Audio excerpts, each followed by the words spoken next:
Hey everybody, and welcome to Dear Mr. Potter. I'm Alistair Stevens. Tonight, in our 36th session, we conclude our first non-J.K. Rowling, non-Harry Potter book, Ursula K. Le Guin's brilliant A Wizard of Earthsea, and we are going to make it through the 3 remaining chapters. We are going to make it through the 30% of the book that we have somehow left for this last session. Nothing will daunt us in our task. Neither snow, nor rain, nor heat, nor gloom of night will stay these couriers from the swift completion of their appointed rounds, to quote the Postal Service. Despite any promises of distractions, Guin and Becca, I'm looking at you. Before we get into it, a couple of very quick announcements. I know that a few of you here in the live Crowdcast chat are already talking about Star Wars. I am hoping to have my thoughts on The Last Jedi prepared by the end of the weekend. I'm hoping that before Christmas Day dawns here in the United States, I will have a new episode of Story on Star Wars for all of you, breaking down my thoughts on The Last Jedi. And that's not all. This is going to be the last episode of Dear Mr. Potter until 2018. We will pick up on January 2nd, 2018, with the first 3 chapters of Harry Potter and the Goblet of Fire. I cannot wait to talk about that book. I'm so excited to get back to talking about Harry Potter and to venture into that 4th book. But between now and then, I am going to read over at Point North Media the entirety of Charles Dickens' A Christmas Carol. Our discussion of A Christmas Carol is going to begin tomorrow night with a Point North one-shot. That is going to be at 10 p.m. Eastern, 9 p.m. Central on Wednesday evening. And then next week, from Tuesday until Saturday, I think, I'm going to release 1 stave of A Christmas Carol per day. And I was thinking about what to do with that, because obviously I don't have a podcast feed for just audiobook readings, I guess, that I'm going to do intermittently here on Point North Media. So I'm actually going to put the reading of A Christmas Carol out in the Dear Mr. Potter feed. So if you're looking forward to that, good news. It's going to appear in your podcatcher of choice, and you'll be able to listen to that over the Christmas break. I hope that you will enjoy it. Let's get into it, because we've got a lot of ground to cover. Previously, in A Wizard of Earthsea, Ged, who is called Sparrowhawk, has unleashed the shadow and is being hunted across the face of Earthsea. He tried his hand at some low-key wizarding for a while. He did pretty good at keeping the Dragon of Pandor from Low Torning and the 90 Isles. Then he tried to go back to Roke and was rebuffed. He journeyed north and ran into an old flame and an older evil in Oskill, then hung out with his master Guin for a bit to recover from being a bird, as has happened, I'm sure, to the best of us. So we pick up tonight with Chapter 8, Hunting, which begins with Ged getting a small boat. He buys a small boat and he fixes it up because, of course, he knows about boat craft. He knows about shipbuilding and about the weaving of magic with the physical construction of a boat from his time with Peckvery in Low Torning. Peckvery, of course, who will be name-checked later in tonight's discussion. He sails northwest out across the sea, kind of backtracking his route as a falcon, the route that he flew escaping from Oskill. He wants desperately to find the shadow, and this takes us to our first slide this evening. He sailed across the bay and out between the armed cliffs onto the Gontish Sea, there setting his coast northeastwards to pass north of Oranea, returning as he had come. He had no plan or strategy in this but the retracing of his course. Following his falcon flight across the days and winds from Oskill, the shadow might wander or might come straight, there was no telling. But unless it had withdrawn again wholly into the dream realm, it should not miss Ged coming openly over open sea to meet it. On the sea he wished to meet it, if meet it he must. He was not sure why this was, yet he had a terror of meeting the thing again on dry land. Out of the sea there rose storms and monsters, but no evil powers. Evil is of earth, and there is no sea, no running of river or spring in the dark land where once Ged had gone. Death is the dry place. Though the sea itself was a danger to him in the hard weather of the season, that danger and change and instability seemed to him a defense and chance. And when he met the shadow in this final end of his folly, he thought maybe at least he could grip the thing even as it gripped him and drag it with the weight of his body and the weight of his own death down into the darkness of the deep sea, from which, so held, it might not rise again. So at least his death would put an end to the evil he had loosed by living. This is, of course, our pivot into the 3rd act of our story. It comes a little later in the structure of the story than we would normally expect, but it is absolutely consistent with a version of Joseph Campbell's monomythic structure. There is a kind of hero's journey underlying the story of A Wizard of Earthsea. It is not in some ways a typical hero's journey. That is to say that Ged never wholly transits into the supernatural realm. He doesn't spend the bulk of the second act in the supernatural realm only to return. But there are associations here. If we consider the time that he spent in Fairy, in Oskel, as we discussed last time, and then the transition of returning to Guin and the relative mundanity of Rayalbi there. And then, of course, Guin's advice, Ged's decision to become the hunter instead of the huntee. This is why chapter 8 is entitled Hunting, playing off the earlier chapter title, Hunted. Now, Ged is pursuing the shadow. He is searching for it, but we see that this is not a hopeful endeavor. He's not striving to find the shadow, believing that he has a means of resolving this matter to his satisfaction. I guess we do, to his satisfaction, yes, but not a hopeful resolution in all of that. We're looking here at his death, but we're also seeing here a final, powerful transition within Ged himself. Ged's character arc has, by this point, pretty much been transcribed. The character that we get here at the beginning of chapter 8 is pretty much the character that we're going to get right at the end of the book. There are a few minor realizations that will accompany him between now and the end of the text, but really he has been transformed. And we get this right here at the last line of this slide. So at least his death would put an end to the evil he had loosed by living. Not the evil that he had loosed in living, or the evil that he had loosed as a consequence of the mistake that he made.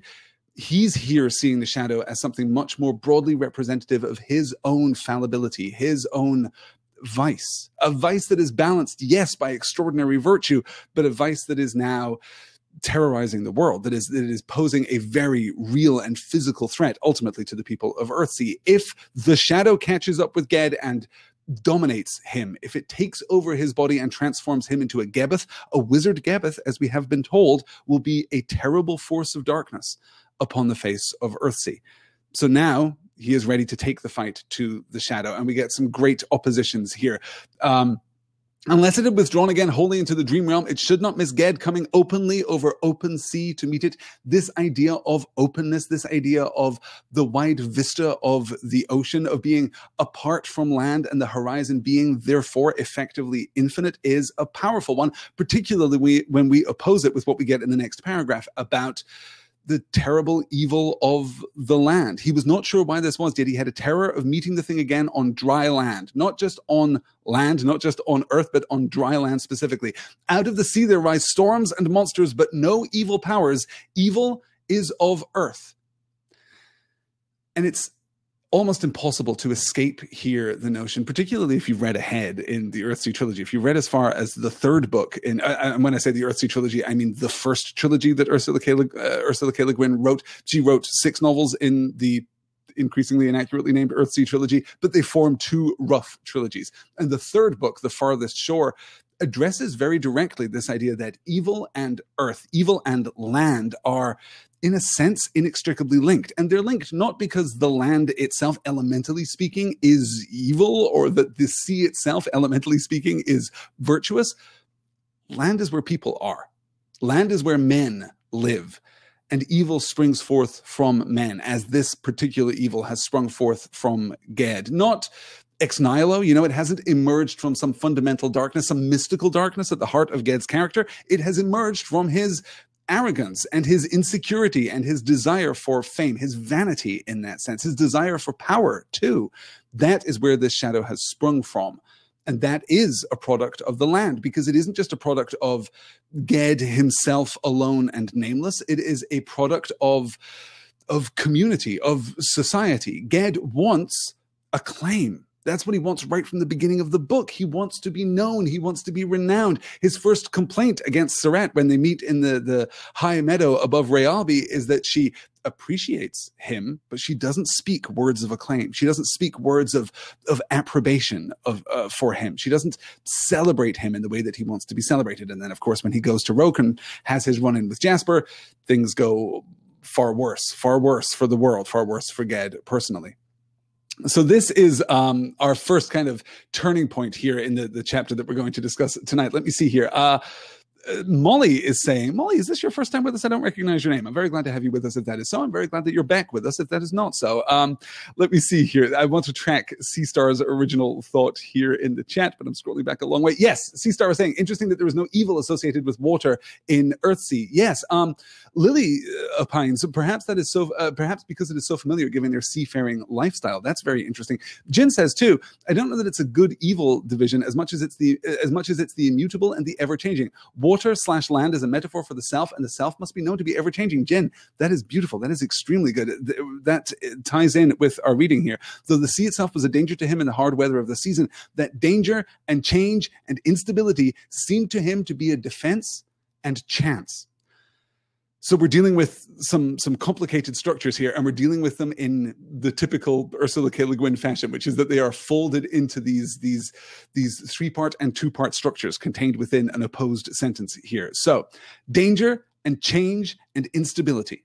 These are the things for which the sea in this hard season is renowned. This is what the sea offers to Ged. Danger, change, instability. But those things seem to him now a defense and a chance, not just a means of protecting himself. This is not, another flight from the shadow. This is not Ged setting out forth across the face of Earthsea trying to flee the shadow. Now, even as a hunter, he uses the sea as a defense because it is what? Impermanent.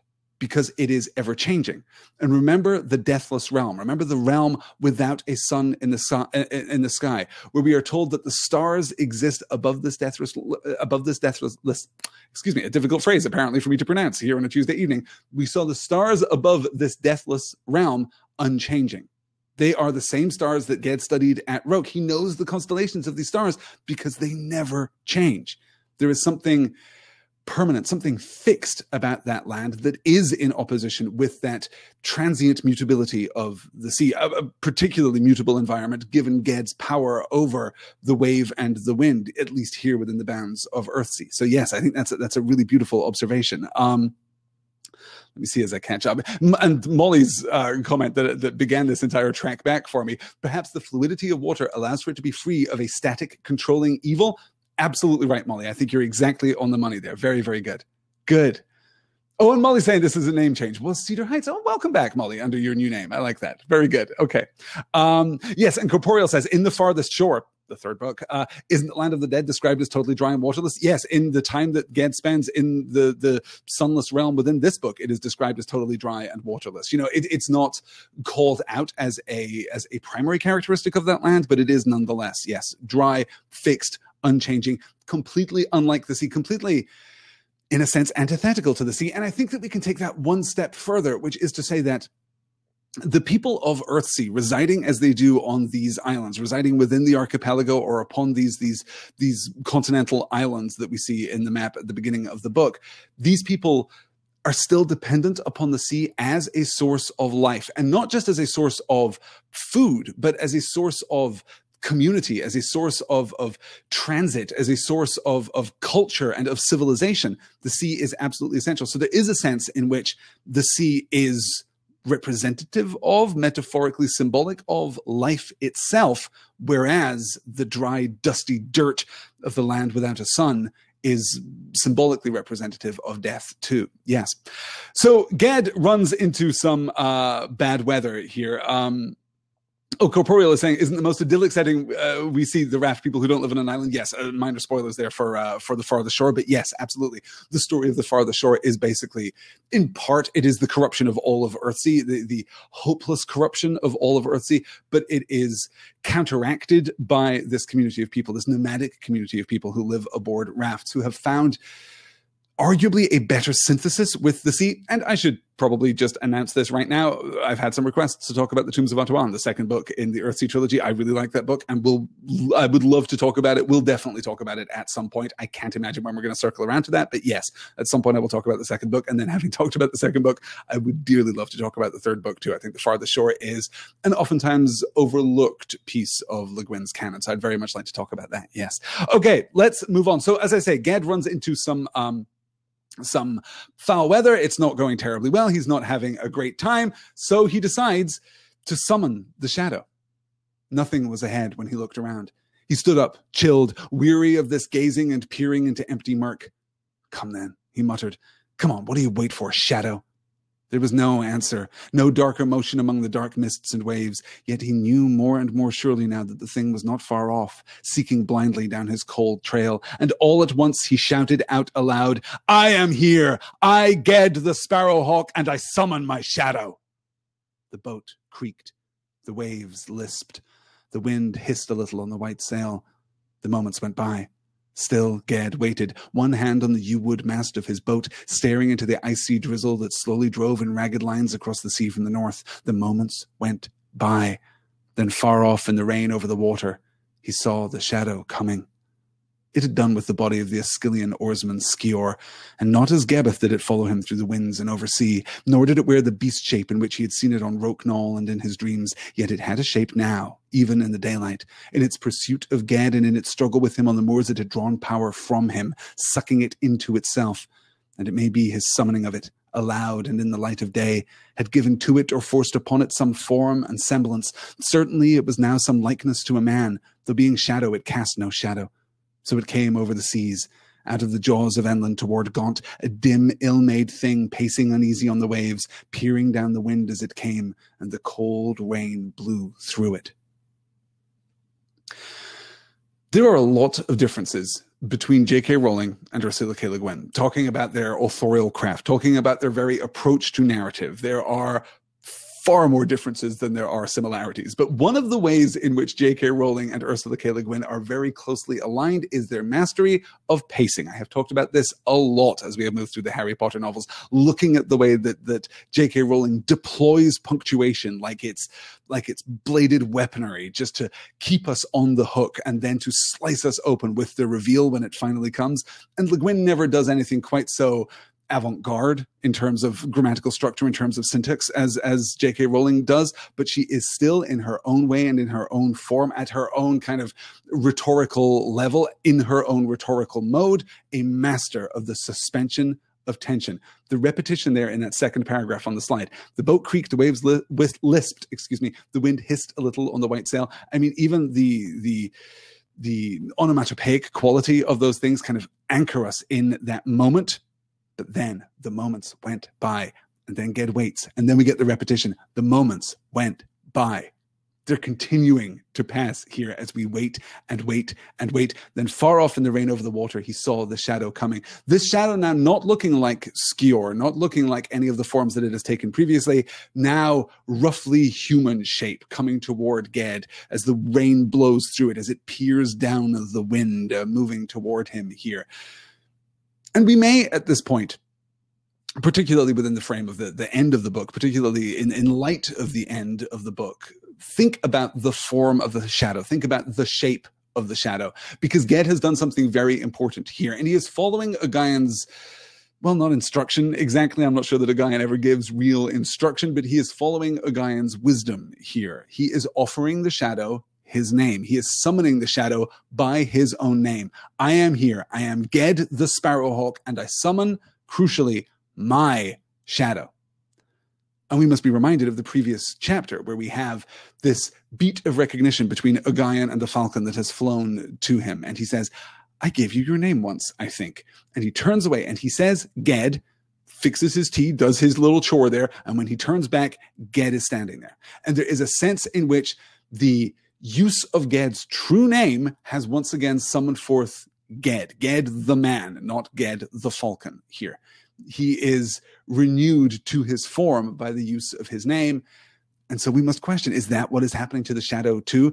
I, Ged the Sparrowhawk, summon my shadow. So the shadow, which belongs to Ged in the use of Ged's full name, is now taking on the form of Ged. It isn't, as the narrator would have us believe in this moment, just a consequence of the power that the shadow has drawn from Ged previously in their previous encounters. This is something new.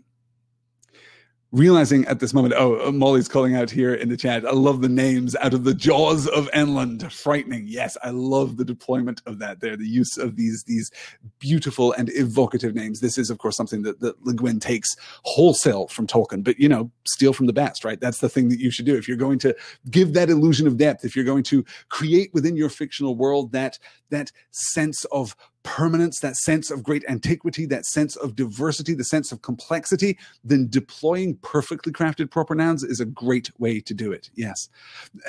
Joseph is saying, I find it interesting that even when he is Ged, he is still the Sparrowhawk. What power does his use name provide him here? That's a really interesting point, Joseph. I wanted to talk a little about this because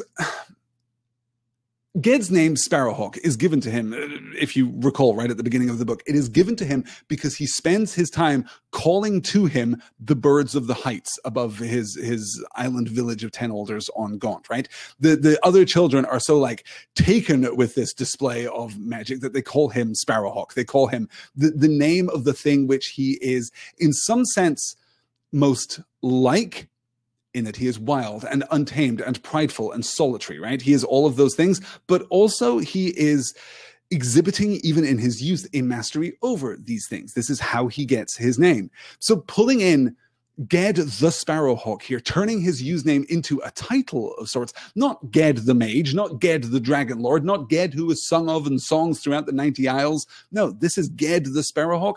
This is equivalent to that Aristotelian kind of tautological impulse. I am myself. I am that name which belongs to me and me alone. Those names which belong to me and me alone. Those names which he himself has laid ownership over. You know, this philosophical principle that each thing belongs to itself. So Ged is asserting here his primary dominance. I am Ged the Sparrowhawk. This is a symbol of my power. It is a symbol of my magic. It is a symbol of my youthful identity. It is a symbol of my identity out to the world. And there is a question, too, over the power of true names, right? The true name describes the essence of the person, and the use name is just a placeholder. Doesn't mean anything. But Ged's true name does actually mean something. Ged's true name is indicative. Ged's use name, excuse me, is indicative of who he is as a person. And if a use name is particularly good and particularly astute and particularly perceptive, or if it is particularly significant to the individual and they grow into their use name, is there not a sense in the old tongue in which the use name might become part of the true name of someone? I think that's what we're getting here, in part. I think that's a secondary concern, right? We're getting all of that kind of associated with this co-opting of the use name into the form of a title. But we're also getting this establishment of primary dominance. I, Ged the Sparrowhawk, summon my shadow.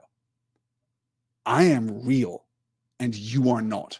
You, shadow who has hunted me, shadow who has haunted me, you are the reflection of me. And it is absolutely clear in the text of the story, by the way, that Ged does not understand what that means here. But I think that we understand it, particularly if you're returning to this book for the second time. And I think that the appearance of the shadow here, both the literal, manifestation of the shadow, the arrival of the shadow, and also the physical appearance of the shadow, these things are tied to Ged's use of his name and his asserted and implicit dominance over the shadow. The light falls upon the object and the object casts a shadow. But the object there is significant. The object there matters. This ties into the deepest levels of theme and symbol right at the heart of A Wizard of Earthsea. Yeah. Oh, this is good. Lily says, Ged is his true name, but the stories of him are associated with Sparrowhawk. So in the Entish tradition, that is his true name. Exactly that, right? If people sing songs of Sparrowhawk, which they have been doing now for quite some time, does Sparrowhawk itself as a name not take on some significance? Does it not take on some magical power?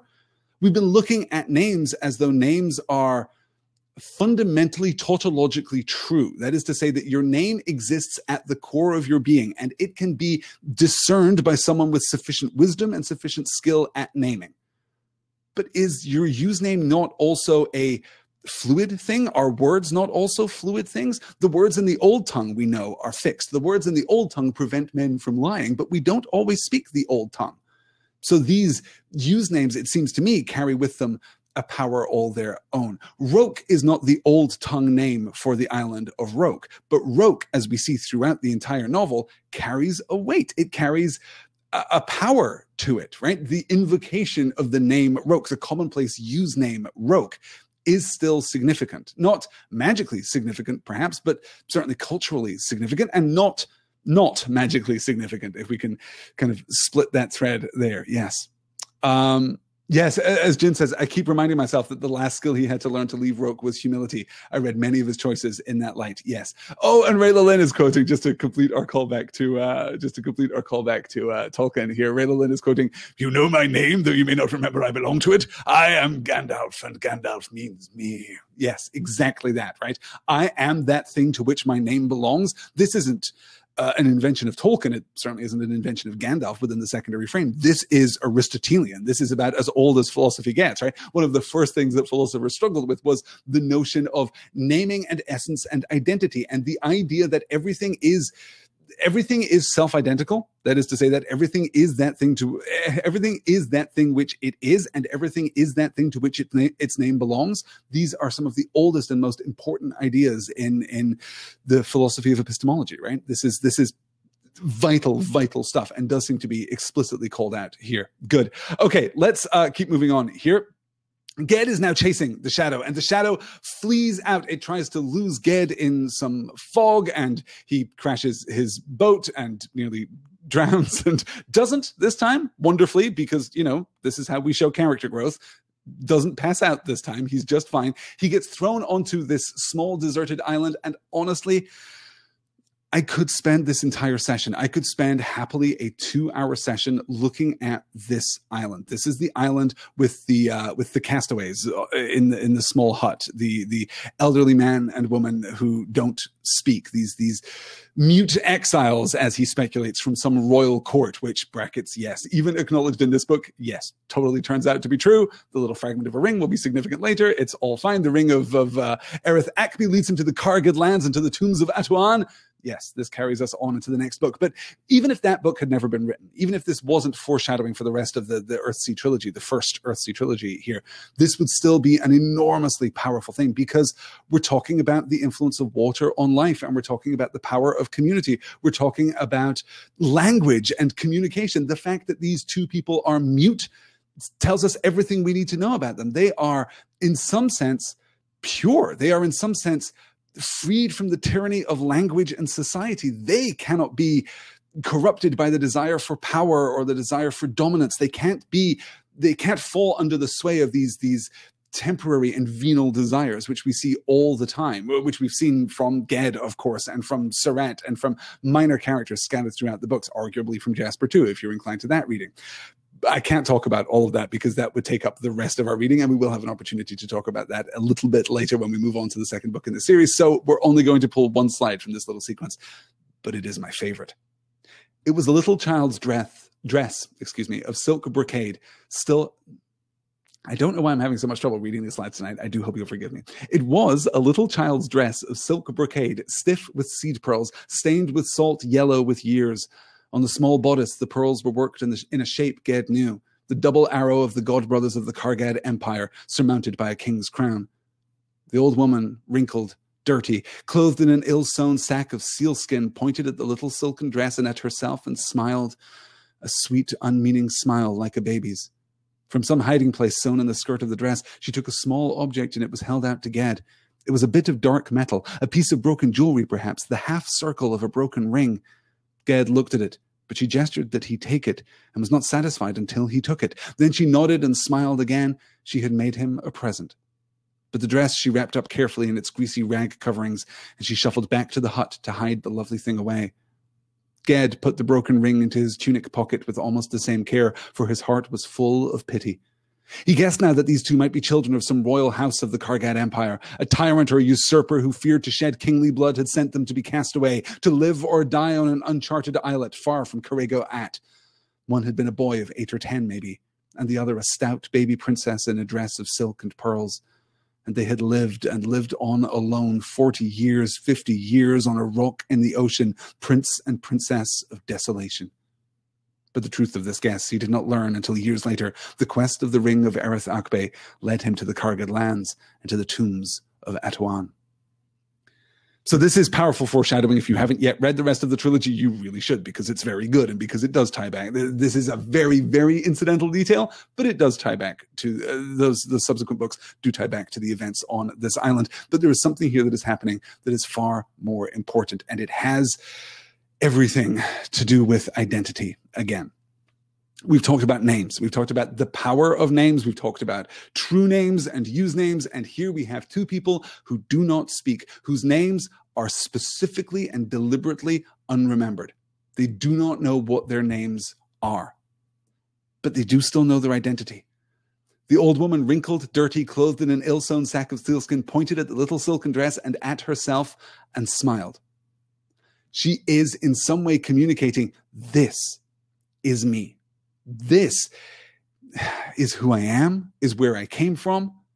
This is representative of my current form. The old woman, wrinkled, dirty, clothed in an ill-sewn sack of sealskin, pointing at this dress, a little child's dress of silk brocade, stiff with seed pearls, stained with salt, yellow with years.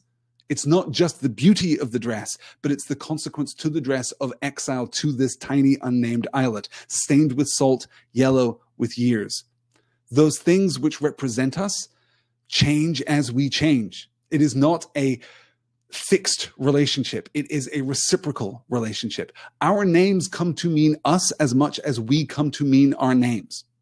Ged has expanded now. The Ged who was given his name back on Gaunt by Guin at the beginning of the book is not the Ged who stands here on this unnamed islet, finding great pity in his heart for the prince and princess of desolation. He has changed. And these tokens that we use to indicate ourselves to ourselves, ourselves to each other, and each other to each other, you know, the three purposes of a name, I am, he is, we are, these things change too. And Ged is now seeing this firsthand. Let me see here. Yes, as Becca says, the lady in her dress is like, me and my prom dresses, I'm sobbing, it's fine, oh no. And Lily says, this short passage tells so much story. And as Angela points out, they lost their names, but not their identity. So powerful. Yes, Angela also quoting Prince and Princess of Desolation. It's just fantastic, though. Jen is saying here, Prince of Desolation was an excellent emo album. It's Prince of Desolation and Princess of Desolation. It was a double album, you know, when that was a fashionable thing. It's like Use Your Illusion 1 and 2. There's probably a much more recent double album that's come out that I could have referenced, but that was where my brain went because apparently I still live in the late 1980s, early 1990s. It's just fine, you guys. So we get the ring gift, which, as I say, will be significant later. The important thing for our understanding of this book is that it is all about names. It is all about identity, even when those things are not names, right? Even when the markers of identity are not what we might think of as words in the old tongue, Hardic language, magic wielding sense of things. Names are more than that. So from there, Ged goes onward and onward, and we get here the defining of the last conflict. Ged sank to his knees. The little spell-patched boat pitched again, rocked itself to stillness, drifting on the uneasy waves. He crouched in it, numb, unthinking, struggling to draw breath, until at last cold water welling under his hands warned him that he must see to his boat, for the spells binding it were growing weak. He stood up, holding onto the staff that made the mast, and rewove the binding spell as best he could. He was chilled and weary. His hands and arms ached sorely, and there was no power in him. He wished he might lie down there in that dark place where sea and mountain met and sleep on the restless, rocking water. He could not tell if this weariness were a sorcery laid on him by the shadow as it fled, or came of the bitter coldness of its touch, or was from mere hunger and want of sleep and expensive strength, but he struggled against it, forcing himself to raise up a light mage wind into the sail and follow down the dark seaway where the shadow had fled. All terror was gone. All joy was gone. It was a chase no longer. He was neither hunted nor hunter now. For the third time they had met and touched. He had of his own will turned to the shadow, seeking to hold it with living hands. He had not held it, but he had forged between them a bond, a link that had no breaking point. There was no need to hunt the thing down, to track it, nor would its flight avail it. Neither could escape. When they had come to the time and place for their last meeting, they would meet. But until that time, and elsewhere than that place, there would never be any rest or peace for Ged, day or night on earth or sea. He knew now, and the knowledge was hard, that his task had never been to undo what he had done, but to finish what he had begun. This transition is rather beautifully unexpected. And I think that missing this transition can lead some readers to be ultimately dissatisfied with the climax of the book. The climax of the book, if you come into A Wizard of Earthsea, particularly if you're coming to A Wizard of Earthsea out of the modern fantasy tradition, the climax of A Wizard of Earthsea can seem anticlimactic. It can seem as though it is somewhat expected, somewhat perfunctory, somewhat simple, as though we're waiting for a twist that never comes. And the reason that you're reading the climax, waiting for a twist that never comes, is that the twist happens here. It happens at the end of the hunt. From this point onward, Ged is not pursuing the shadow. If you miss out on this exchange, if you miss out on this transformation within him, then you miss, I think, the end of the second part of his relationship with the shadow. The first part is flight. The second part is the hunt. The third is an acknowledgement of this bond between them, this unbreakable connection between them. An unbreakable connection which cannot be forced and cannot be hurried, but which nonetheless will deprive Ged of a moment's peace. Night or day, on land or sea, he will be tormented by the existence of the shadow. The mere fact that the shadow is in the world is a torment to him. And it is very easy to read these next two chapters as though that were not true, as though that has been an incidental detail. But this is of vital importance. All terror was gone. All joy was gone. It was a chase no longer. Well, okay, but he and Vetch are going to spend the last two chapters of this book chasing the shadow. They're going to go out into the east to try and find the shadow, right? That's what's going to happen. And in a sense, of course, they are. But it isn't a chase. It's an appointment. It is a prophetic beat here. This is the moment where they are going to reconnect. There was no need to hunt the thing down, to track it, nor would its flight avail it. Neither could escape. When they had come to the time and place for their last meeting, they would meet. And Ged is now acknowledging also the next meeting is going to be the last one, that there is only now resolution in his future, and that resolution is not a hopeful thing. All terror was gone, all joy was gone, brackets, all light and life were gone. The things that define human existence have fled from Ged now. He is now beneath the shadow in the Tolkienian sense, but also in the kind of Jungian sense. And it would take a reader more skilled than I to look at the Jungian implications of A Wizard of Earthsea. But I do think that that's an interesting reading if I am somewhat unconvinced by fairly superficial Jungian readings of fantasy fiction in general. I do think there are some interesting associations here nonetheless. But then we get this last passage. But until that time and elsewhere than that place, there would never be any rest or peace for Ged, day or night, on earth or sea. He knew now, and the knowledge was hard, that his task had never been to undo what he had done, but to finish what he had begun. This is never about Ged, or as he is now realizing, it has never been about correcting a mistake. It has never been about atoning for a sin. It has been about the conclusion of something that he began in ignorance, and which he must now conclude in wisdom. This is the shape of Ged's journey. It is not about a mistake that is made and then has to be rectified. It is not, as I say, simple atonement. It is something far more significant than that. Good. Okay. Let's move into then chapter 9, Ifish, where Ged gets another boat because, this boat is pretty terrible. This boat has been around for a while now and just isn't ready for what comes next. So Ged goes to the old man, and we get this exchange here. Unlike the shrewd fisherman of Gaunt, this old man, for fear and wonder of his wizardry, would have given the boat to Ged. But Ged paid him for it in sorcerer's kind, healing his eyes of the cataracts that were in the way of blinding him. Then the old man, rejoicing, said to him, "We called the boat Sanderling, but do you call her Lookfar, and paint eyes aside her prow, and my thanks will look out of that blind wood for you, and keep you from rock and reef. For I had forgotten how much light there is in the world, till you gave it back to me." Other works Ged also did in his days in that village under the steep forests of the Hand, as his power came back to him. These were such people as he had known as a boy in the northward vale of Gaunt, though poorer even than those. With them he was at home, as he would never be in the courts of the wealthy, and he knew their bitter wants without having to ask.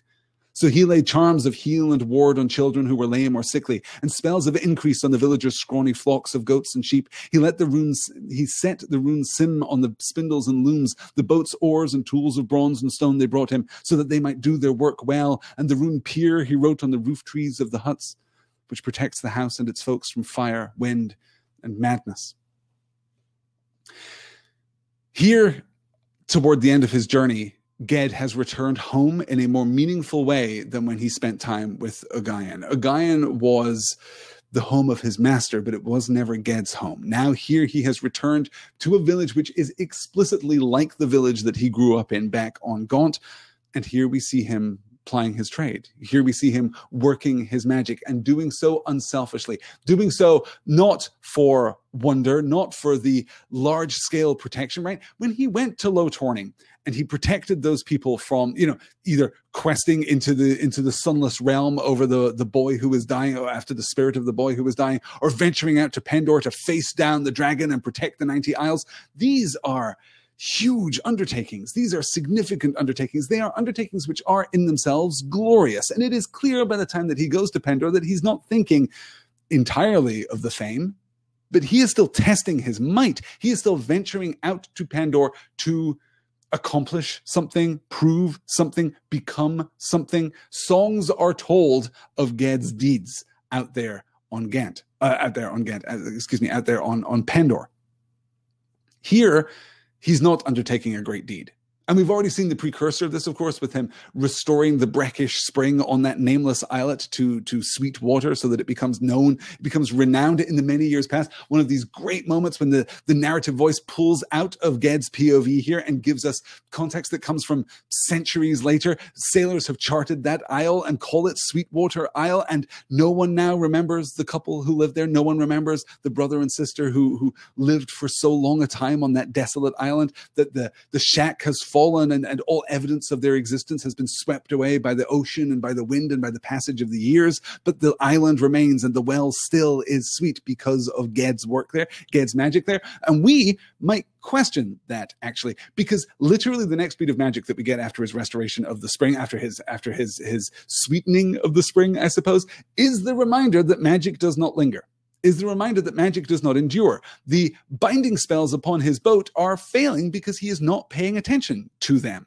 and he has to rebind the boat in order to hold it together long enough to do what he has to do. So what is the charm that he lays on the well? What is the magic that he lays upon the well to cause it to bring forth sweet water, apparently forever after? Well, there may be some kind of magic, and it is possible that it is connected to the using of runes here, this example of a different kind of magic, a different kind of spell casting that we get in Ged's time in this village.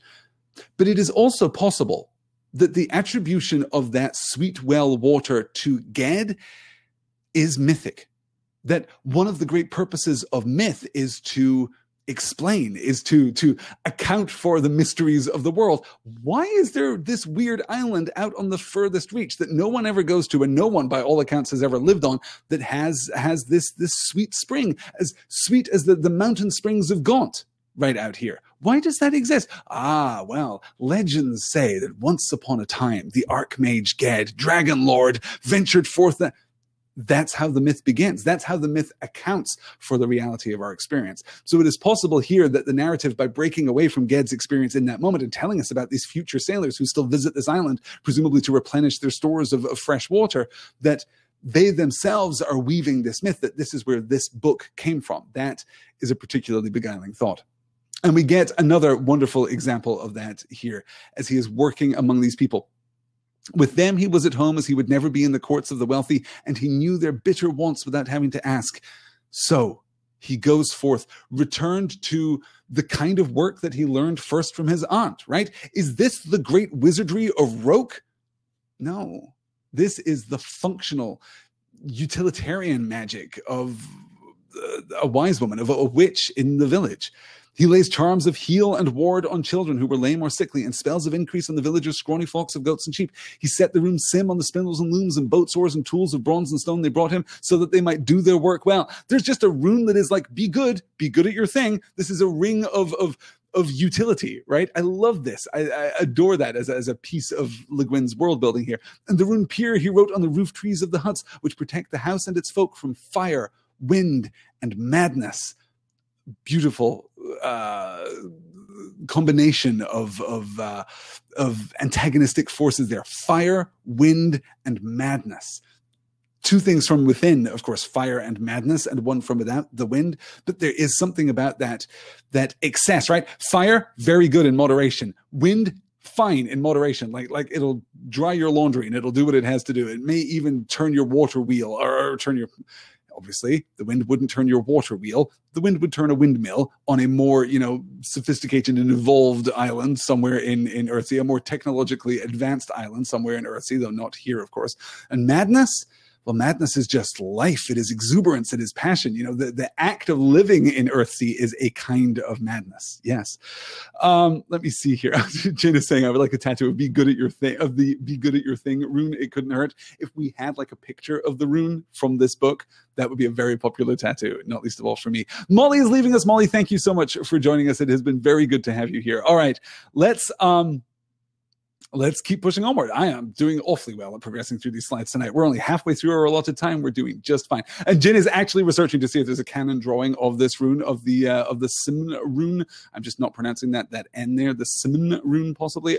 So Jin, if you turn something up, I hope that you're going to find it. Jin is also chastising me here that I'm only doing well because I'm ignoring you. I'm not at all ignoring you, wonderful chat. I'm just trying to move through so that we can conclude this book in orderly fashion. But yes, I know. I will scroll through and read everything after the fact, as I always do. I promise. Yes.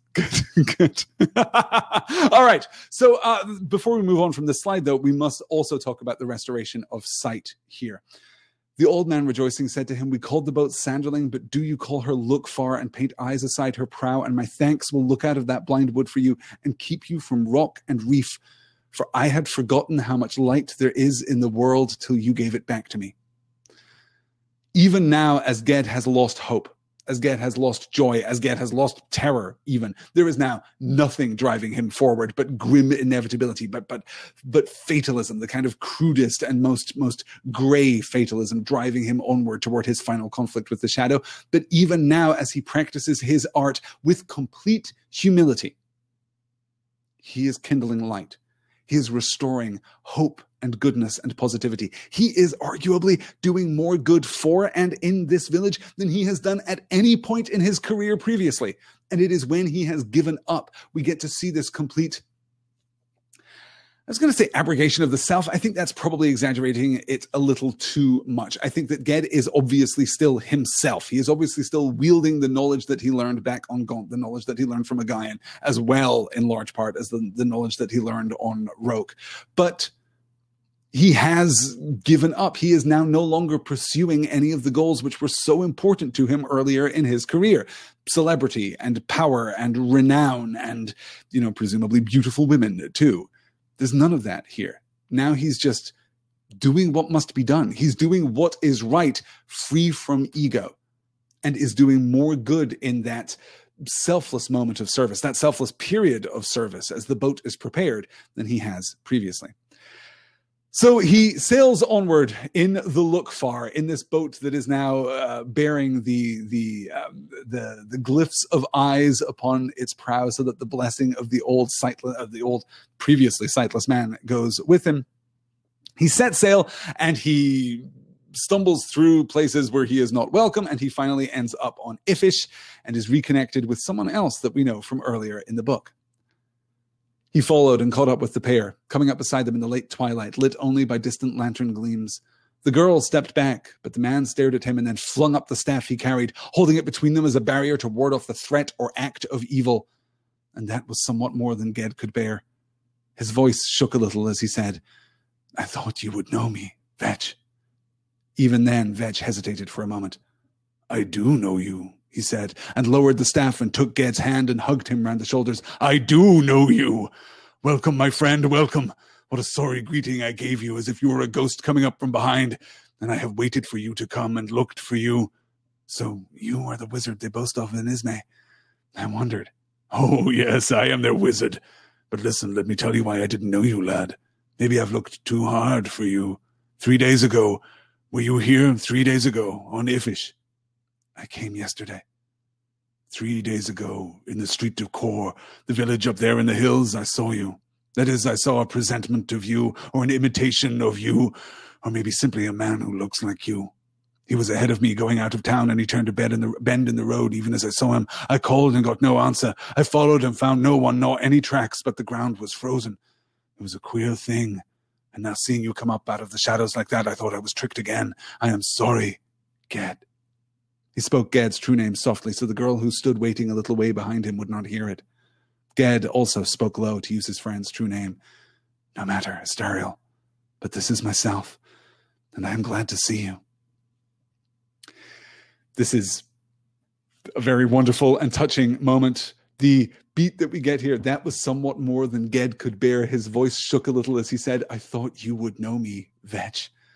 To have traveled the land, to have lost everything, to have faced ancient evils in the north of Oskill, to have been told by a Guin that the only hope is to pursue this shadow, to set out in pursuit of the shadow, and to learn then through hardship and turmoil and pain that there is no hope even of pursuit, that something will happen at some point that will resolve this, and the best that he can hope for is that in his own death he will kill the shadow too, that he will undo the evil that he has unleashed, that he will resolve this conflict that he himself has caused. And now to finally come to Ifish, to finally see his only friend, literally his only friend in the entire world, and to have that friend step forward, flinging up his staff, holding it between them as a barrier to ward off the threat or act of evil. This is enough to break what little remains of Ged's spirit. And he falters. And he falters with humility. He doesn't... There's no bombast here, right? There's none of the Ged that we saw on Roke. There's none of the, you think you could oppose me, Vetch? Ha ha, here I am. There's none of that. I thought you would know me. And Vetch says, I do know you. I do know you. And he hugs him. That's the first beat, right? Of course, the creature that I saw, the vision I had, this presentment of you, or the imitation of you, or maybe simply a man who looks like you, doesn't sound convincing. It doesn't sound convincing even as Vetch says it, but there it is. The first thing is the hug, and then the apology. What a sorry greeting I gave you, as if you were a ghost coming up from behind. I have waited for you to come and looked for you. And then he tells the story. No, I too have seen the shadow. And this has been Ged's experience throughout this chapter. He has gone from place to place, finding conflict, finding discord, finding a lack of acceptance and harmony. He has found the shadow moving before him and salting the earth for his welcome. But Vetch, of course, Vetch is just the best of us. Vetch recognizes him and uses his true name. I am sorry, Ged. And the use of the true name in the apology there, just making it all the more sincere. But also you have to wonder, working some true magic? I am sorry, Ged? Is he still testing there? He spoke Ged's true name softly so the girl who stood waiting a little way behind him would not hear it. There's confirmation, or is this just the giving of a passphrase? I will say your true name. You look like this man, so I will say your true name, and you can respond with mine if you know it. And Ged does, of course. No matter, Astariel, but this is myself, and I am glad to see you. This is myself. No, I am myself. This is myself. This hollow, wrecked, ruined, scarred, exhausted thing that you see before you, this is myself. I am no more complete than the shadow who walked in the streets 3 days ago. Yeah. Let me see. As we come, Gildarts Winter's asking, who's kvetching? Vetch is kvetching. Very good. I had never thought of that, but that's very good. Yes, yes. Joseph says, is running into Vetch here the strongest sign we get of fate in Earthsea? This is interesting. We do get some symbols of fate, right? We get this idea that, well, okay, prior to the unleashing of the shadow, we have the shadow. We have Ged exposed to symbols of light and dark. Now, they may come from the narrative. They may come from the documentary version of the story where the author who originally, laid down this story of the real Archmage Ged, I keep saying Ghent tonight, and I don't know why, of the story of the real Archmage Ged, Dragon Lord Ged. The first time the story was laid out, then the narrator may have deliberately, the author at that point, may have deliberately kind of encoded these metaphors of light and dark through the first part of the story, but we get these interesting beats. Before the shadow is fully unleashed, remember, it is at his heels when he first enters Roke. We get that very conspicuous beat there. And now, of course, we've got this idea that someday, at the appointed time, in the appointed place, Ged and the shadow are going to meet. Is that prophetic, or is that inevitable? Is that fatalistic? How are we supposed to interpret that?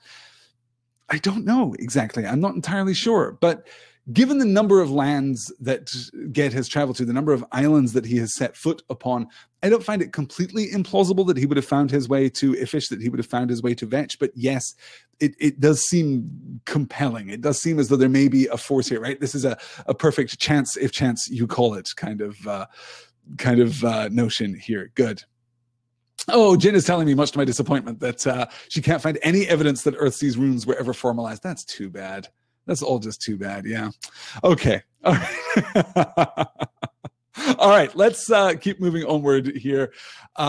So we spent some time with Vetch. We spent some time in kind of pre-quest mode here as Vetch prepares for the journey that, of course, he is going to undertake with Ged, and we get some moments of reflection here. Ged said at last, speaking low, "There is a thing that I fear, Istariel.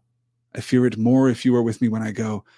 There in the hands, in the dead end of the inlet, I turned upon the shadow. It was within my hand's reach, and I seized it. I tried to seize it, but there was nothing I could hold. I could not defeat it. I fled. It fled. I followed. But that may happen again, and yet again. I have no power over the thing. There may be neither death nor triumph to end this quest, nothing to sing of, no end. It may be I must spend my life running from sea to sea and land to land on an endless vain venture, a shadow quest." "Vert," said Vetch, turning his left hand in the gesture that turns aside the ill chance spoken of. For all his somber thoughts, this made Ged grin a little, for it is rather a child's charm than a wizard's. There is always such village innocence in Vetch. Yet also he was keen, shrewd, direct to the center of a thing. He said now, "That is a grim thought, and I trust a false one. I guess rather that what I saw begin, I may see end. Somehow you will learn its nature, its being, what it is, and so hold and bind and vanquish it. Though that is a hard question. What is it? There's a thing that worries me. I do not understand it. It seems the shadow now goes in your shape, or a kind of likeness of you, at least as they saw on Vemish and as I saw here on Ifish. How may that be? And why did it never do so in the archipelago? They say rules change in the reaches. A true saying, I can tell you. There are good spells I learned on Roke that have no power here, or go all awry. And also there are spells worked here I never learned on Roke. Each land has its own powers, and the farther one goes from the inner lands, the less one can guess about those powers and their governance. But I do not think it is only that which works the change in this shadow." So, out here on the frontier, out here far from the inner lands, out here far from Roke, as we have been led to believe, as has been foreshadowed throughout the book, magic is different. Spells that were powerful on Roke have less power here, or no power here, and there are spells which work here which could never have worked back in the idyllic tranquility of Roke itself. The world is limited. Remember, we had that conversation with the Master Namer back on Rogue, or that lecture from the Master Namer back on Rogue, explaining why it is that a single wizard cannot rule the world, because there is always a limit to how many names you can know and how many forces you can understand. There is always a limit to your connection. You are bound to your place. The limits of your magic are connected fundamentally, intimately with your knowledge of your place, of your belonging. And out here on the frontier, in the reaches, rules change in the reaches. Yes, rules change in the reaches. From the perspective of the inland sea, from the perspective of the inner archipelago, from the perspective of Roke, yes, the rules change as you move to the reaches, but the rules of the reaches are at least constant. This is just an outlier. This is just a different place. This still remains the frontier. Joseph raises the question about what is the significance of the ultimate confrontation being so far away? How would it have been different if it was if it was within a quarter mile of Roke? Yeah, well, let's talk about that when we get to the final confrontation, because the nature of the land itself at that point is genuinely fascinating. And I'm not sure, after 30 years, after innumerable times through this book, I'm still not sure that I have a complete and comprehensive account of where they are right at the end of this book. There are elements, of course, which are enormously evocative, but we reach the point at which the sea falters into land, and that is enormously powerful. So yes, we'll definitely circle back around to that, Joseph, but you are on the right track. That is very, very significant. Let's see. Nikki says, rules change because you do not know or understand the nature of your surroundings. Absolutely right. Yes, that is exactly it. The laws of magic are not fixed like the laws of physics, and even then I'm thinking of circumstances in which the laws of physics themselves change. If you're approaching the speed of light or you are within the heart of a star, the laws of physics are actually not that much like the laws of physics that we would recognize here on Earth, or at least certain laws are mutable. Certain laws have been transformed by your direct experience there. But within Earthsea, yes, the laws of magic are not consistent because the laws of magic are tied to the specific name of the specific place. You summon the Roke Wind, great. The Iffish Wind is not going to listen to you. The particular kind of goats that they have here on Iffish are not going to listen to the summoning charm that Ged learned back on Gaunt, perhaps. Or perhaps they will. Perhaps that's significant in and of itself. The plagues and diseases that come through these communities, the rain that falls, the names are different. And so each wizard is fundamentally tied to their place, which is what makes Ged's rootless flight across Earthsea all the more tragic, because he is a wizard of Earthsea, right? The title of the book is absolutely significant here. He is a wizard of Earthsea, and yet he himself has no home. He can't delve into the deeper magic the way that Vetch has. He has not learned the spells that did not work on Roke. He has only continued his experience. He's continued that high magic learning that he got on Roke. Yeah, good. Excellent. Oh, interesting. Yes, Lily says, I have to say I thought the final confrontation would happen at 10 Alders. He would have to go back to the beginning. Yeah, I suppose you could argue for that full circle interpretation, right? Where he would go back, I guess not probably to 10 Alders, but to O'Guin's hut at Rayalby, right? That was where he first summoned the shadow. So yes, possibly. But yeah, what we get is something very, very different. In fact, let's keep moving on and let's get to the conversation between Ged and Yarrow. This is, I basically have two slides here that are going to cut right to the heart of Le Guin's cosmology here, of her sense of magic in the magical system. Let's see how these work out. Where is Celador? Very far out in the Western Reach, where dragons are as common as mice. Best stay in the East, then. Our dragons are as small as mice. There's your meat, then. You're sure that's enough? Listen, I don't understand. You and my brother both are mighty wizards. You wave your hand and mutter and the thing is done. Why do you get hungry, then? When it comes to supper time at sea, why not say, meat pie, and the meat pie appears and you eat it? Well, we could do so, but we don't much wish to eat our words, as they say. Meat pie is only a word, after all. We can make it odorous and savorous and even filling, but it remains a word. It fools the stomach and gives no strength to the hungry man. Wizards, then, are not cooks, said Mur, who was sitting across the kitchen hearth from Ged, carving a box lid of fine wood. He was a woodworker by trade, though not a very zealous one. Nor are cooks wizards, alas, said Yarrow on her knees to see if the last batch of cakes baking on the hearth bricks was getting brown. But I still don't understand, Sparrowhawk. I have seen my brother and even his prentice make light in a dark place only by saying one word, and the light shines. It is bright, not a word, but a light you can see your way by. Aye, Ged answered. Light is a power. A great power by which we exist, but which exists beyond our needs in itself. Sunlight and starlight are time, and time is light. In the sunlight, in the days and years, life is. In a dark place, life may call upon the light, naming it. But usually when you see a wizard name or call upon something, some object to appear, that is not the same. He calls upon no power greater than himself, and what appears is an illusion only. To summon a thing that is not there at all, to call it by speaking its true name, that is a great mastery, not lightly used, not for mere hunger's sake. Yarrow, your little dragon, has stolen a cake. This is complicated, and I'm not entirely sure even now that I have my head wrapped around it, but let's see what we can do. Okay, the first part at least is simple. And we saw this back on Roke. We have seen this recurring throughout the novel, that the primary power of wizards, the most commonly manifested power of wizards, is illusion. They can create a thing with appearance, but with no actual underlying substance. It is a semblance of the thing, but not the thing itself. They can create a meat pie, make it odorous and savorous and even filling, in the sense that it will fool the stomach, but it will give no strength to the hungry man. It will will trick you into believing that you have had sustenance, but it will not give you sustenance, for it itself is not real, not really real. Most magic is this kind of illusion, says Sparrowhawk.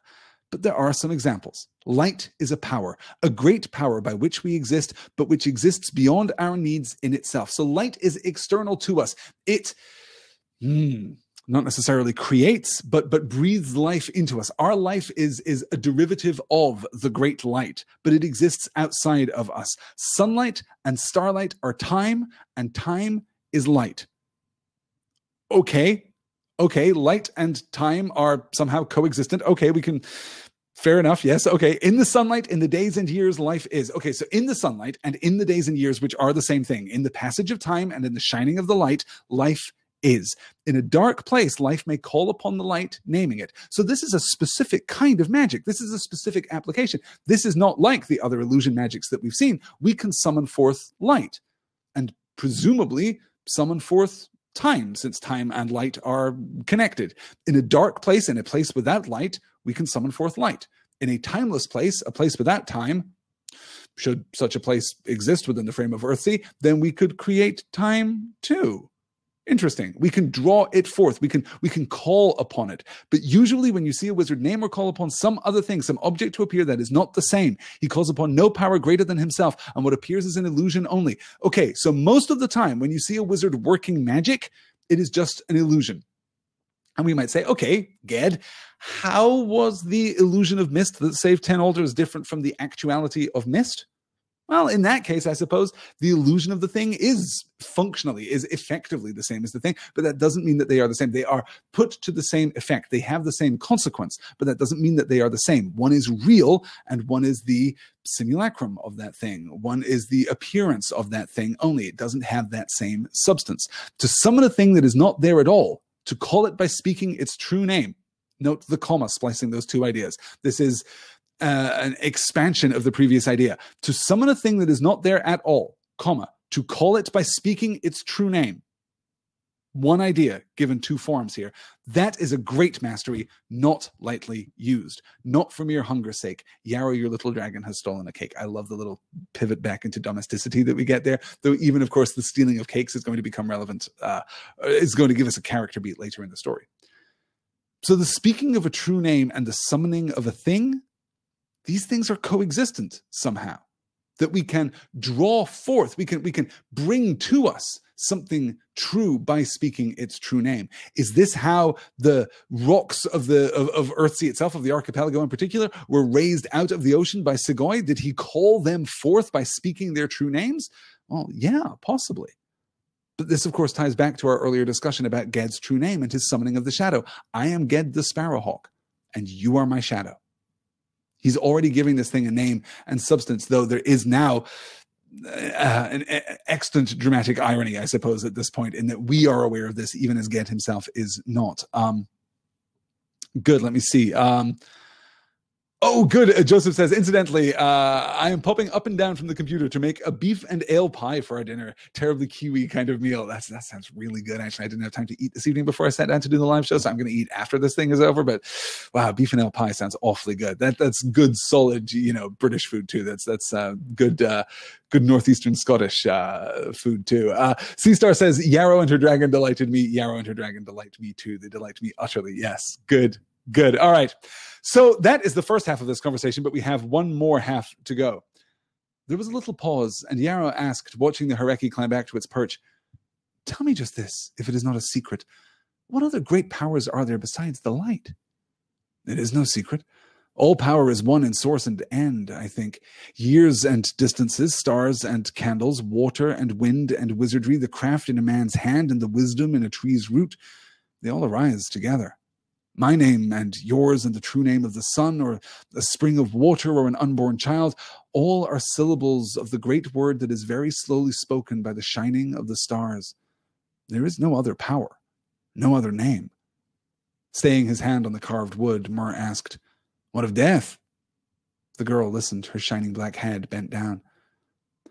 For a word to be spoken, Ged answered slowly, there must be silence. Before and after. Then, all at once, he got up, saying, I have no right to speak of these things. The word that was mine to say, I said. Wrong. It is better that I keep still. I will not speak again. Maybe there is no true power but the dark. And he left the fireside and the warm kitchen, taking up his cloak and going out alone into the drizzling cold rain of winter in the streets. He's under a curse, Mer said, gazing somewhat fearfully after him. I think this voyage he is on leads him to his death, the girl said, and he fears that, yet he goes on. She lifted her head as if she watched, through the red flame of the fire, the course of a boat that came through the seas of winter alone and went on out into empty seas. Then her eyes filled with tears a moment, but she said nothing. What other powers are there? No, there are no other powers. There's the magic of illusion that we use, but the powers, the great powers in the world, well, Ged has come to the conclusion that they are all one, which is interesting because the accounts of powers that we've had previously in the book, of course, have attributed, diversity to the powers in the world. There are other powers out there, always in the plural. There are other things besides magic, besides the magic that we teach at Roke, besides the naming of true things in the Hardic tongue. There are other powers. But Ged now in his wisdom is seeing, no, actually, I think there is only one. I think there is only one power. All power is one in source and end, I think, years and distances. Okay, years, the passage of time, we just connected that back to light. Distances, okay, the passage of time and space, we get dimensionality here. Years and distances, time and space is what we're getting. Stars and candles, the light above and the light below. Water and wind and wizardry. Okay, water and wind and wizardry connected together there, not just because of the alliteration, but also because of the alliteration. But water and wind and wizardry, yes, the mage wind and the calming of the ocean, these are the crafts that he has been taught. These are the crafts that he has practiced more than any other. The craft in a man's hand and the wisdom in a tree's root. Oh, these are not magical things at all. Now you're talking about the natural world. Well, you're talking about craft and artifice. Here you're talking about, the tokens of civilization, but also the tokens of the natural world. So you're talking about things that men have created, but also things that are completely not just natural, but unseen. The wisdom in a tree's root, this thing that will linger beneath the earth, but never be exposed. They all arise together, he says. My name and yours and the true name of the sun, or a spring of water, or an unborn child, all are syllables of the great word that is very slowly spoken by the shining of the stars. There is no other power, no other name. So the sunlight, the candlelight, the passage of years, the span of miles across Earthsea, me, you, an unborn child, all of these things are just existent. They carry names. They are named things, and each of those names is a syllable in the great word that is being spoken by the shining of the stars. There is no other power. So existence in that sense then is sufficient. The existence of the name is the thing itself, right? Each of these things are those things to which are those things described by their names. They are those things to which those names belong. Everything is, in that sense, self-named and self-identical. And then Mer asks, what of death? For a word to be spoken, Ged answered slowly, there must be silence before and after. This calls us back to our epigraph, of course, and we're going to get a repetition of those words before the end of this book. But this is Ged framing what life is and what light is. So light is everything. Light, capital L, light, gives us space and time and all things that flow forth from it. Life itself emerges in the light, in the dimensionality that is created by the light. And of course, we can attribute that light to a creative force. No, that's not true in Le Guin's cosmology here. The light itself is the creative force. The light, the Ea in this instance, to borrow from Tolkien there, that isn't the result of a creative act. It is itself the creative act and the creation. The light is. This is kind of tautological. There is no force, or at least no attributed force behind the light. The light is, and therefore the light creates, and life arises within the dimensionality, within the space and time created by that light. But that light itself must be bounded. The light cannot exist except within the dark. The word cannot exist except within the silence. What is death? Death is not a force. Death is not a power. Death is not something that is pushing back against life. Death is just what happens afterward. It is that thing which gives shape to the object itself. It is that thing which defines the word. As the silence defines the word, so death, both before and after, defines the shape of the life. But then he breaks. Then, all at once, he got up saying, I have no right to speak of these things. The word that was mine to say, I said wrong. The word that was mine to say? Is he talking about the spell? Is he talking about his name? No. I think the word that was mine to say is the purpose of his life. The syllable that I am in the great word that is being slowly spoken by the starlight, the syllable in the great word that is Ged, I said it wrong. I blew it. I didn't do what I ought to have done. I have done something foul. I've done something terrible. I have unleashed an evil. I didn't live the life that I was supposed to live, and now I may never get the chance to. Rayla Lynn is asking, has anyone read A Prayer for Owen Meany? I finished it today and I really liked it. That is something that has always been bubbling around the polls for possible book clubs. So I may end up talking about that someday, yes. And Lily is asking, Yarrow is great. She's asking the right questions and she wears a freaking dragon as a bracelet. What a perfect move. Yes, I want more Yarrow. She is such a minor character in the story, which is, true of everyone who isn't Ged, I suppose. But yeah, I want much, much, much more Yarrow. She's very, very good. Okay, I really can't spend any more time talking about the nature of powers here. We must push ever onward. From there, we set sail. Ged and Vetch together. We go out on the open sea, and we're trying not to use magic. We're trying to restrain ourselves because the other conversation that we have here, of course, is about equilibrium, is about balance, is about the knocking out of order, the skewing of the pattern here. We want to maintain this equilibrium because that is what wizards do. That is what wizards ought to do. So they chat, and they end up chatting, of course, about Vetch's sister. Hey, you guys, I hope you're ready for the moment of romance that we get in this book. I really like this moment. So they sailed on their narrow course over the wide, forsaken waters. The most they saw that day was a school of silver pannies swimming south, but never a dolphin leapt, nor did the flight of gull or mull or murre or tern break the grey air. As the east darkened and the west grew red, Vetch brought out food and divided it between them and said, Here's the last of the ale. I drink to one who thought to put the keg aboard for thirsty men in cold weather. My sister, Yarrow. At that, Ged left off his bleak thoughts and his gazing ahead over the sea, and he saluted Yarrow more earnestly, perhaps, than Vetch. The thought of her brought to his mind the sense of her wise and childish sweetness. She was not like any person he had known. What young girl had he ever known at all? But he never thought of that. She is like a little fish, a minnow that swims in a clear creek, he said, defenseless, yet you cannot catch her. At this, Vetch looked straight at him, smiling. You are a mage born, he said. Her true name is Kest. In the old speech, Kest is minnow, as Ged well knew, and this pleased him to the heart. But after a while, he said in a low voice, You should not have told me her name, maybe.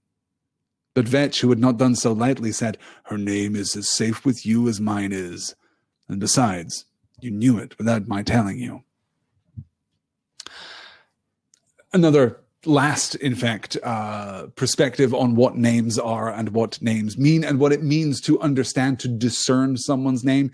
Here, Ged sees Yarrow's name, sees her true name, Kest, the minnow, and even describes her in that term without knowing it, without being mindful of it, without being aware of it, and yet he still discerns her true nature. And there is something enormously romantic, of course, about her, about him seeing to the heart of her and understanding her in this very profound way, in the most profound way within the frame of Earthsea, which is to, as I say, spontaneously discern her true name. And then Vetch tells him her true name, a secret that is not Vetch's to give away. Let's be super clear about that, right? The passing on of someone's true name to anyone else, this is a gross breach of privacy, of his sister's privacy, no less. And yet, he's doing something purposeful here. He's trusting Ged with this. Partly, as he says, he dismisses it. And besides, you knew it without my telling you. but he's doing something more. But Vetch, who had not done so lightly, said, "Her name is safe with you as mine is." He's anchoring Ged here. He's drawing Ged back and showing Ged that even in this dire circumstance, there is still hope. He still knows who Ged is, even as Ged knows who his sister is. Yeah. Good. Well, we're getting some very confusing. Ray Lillian says, "Did they just Ginny Yarrow?" Yes. Lily replies, "They book Ginnied her. They did not movie Ginny her." I'm not sure that I can entirely break that down, but yes, there is certainly a passing of a woman by a brother to another man is kind of gross. Yes. As I said right back at the beginning of this discussion, one of the reasons that Le Guin returned to Earthsea much later, she wrote the original trilogy and then returned to Earthsea after a gap of, I think, 16 years between book 3 and book 4 in the series. One of the reasons that she returned to Earthsea is that she was not, in her initial writing of this series, as good a feminist as she wished she had been. This is still a surprisingly diverse book, but yeah. It is fair to say that this treatment of Yarrow, if we read it superficially, is tropey, is cliched at this point, and is absolutely indicative of, I mean, you could even argue indicative of a book written in 1968, right? This is just kind of gross and patriarchal, and Vetch here, the sweet cinnamon roll that we adore, Vetch here is making a decision that he ought not to make, regardless of how much he trusts Ged and regardless of what is at stake. His sister's true name is not his to give away. It just isn't. We've been told throughout this entire book how important true names are and how private they are. Excuse me, Vetch here giving that away a little casually to his bro. Yes, it's not a great moment. Not a great moment at all. Yeah. Good. Okay. Oh, Ryan is very kindly giving me a timestamp here because we still have some distance to cover. How many more slides do I have? I only have 4 more slides. This is going to be great. So they venture forth. They stop off at some islands. They go to Last Land and they talk about what lays beyond Last Land, what can be found out in the open sea. They then journey further out 3 days from Last Land out on the open sea. And then Ged begins to row because the sea itself is changing. Unheeding, Ged rowed always slower, looking over his shoulder, choosing a way among channels or shoals and shallows that he alone could see. The boat shuddered as her keel dragged. Under that keel lay the vast deeps of the sea, yet they were aground. Ged drew the oars up, rattling in their locks, and that noise was terrible, for there was no other sound. All sounds of water, wind, wood, sail were gone, lost in a huge, profound silence that might have been unbroken forever. The boat lay motionless. No breath of wind moved. The sea had turned to sand, shadowy, unstirred. Nothing moved in the dark sky or in that dry, unreal ground that went on and on into gathering darkness all around the boat as far as eye could see. Ged stood up and took his staff and lightly stepped over the side of the boat. Vetch thought to see him fall and sink down in the sea that surely was there behind this dry, dim veil that hid away water, sky, and light. But there was no sea any more. Ged walked away from the boat. The dark sand showed his footprints where he went and whispered a little under his step. His staff began to shine, not with the wear-light, but with a clear white glow that soon grew so bright that it reddened his fingers where they held the radiant wood. So, here on the edge of Earthsea, the sea gives way to the dry land, to the sunless sky. The sea gives way to the realm of the dead. And what are we to make of this?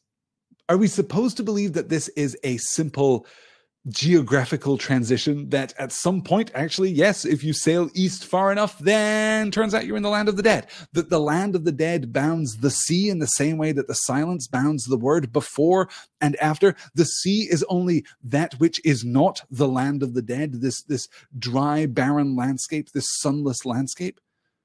Possibly.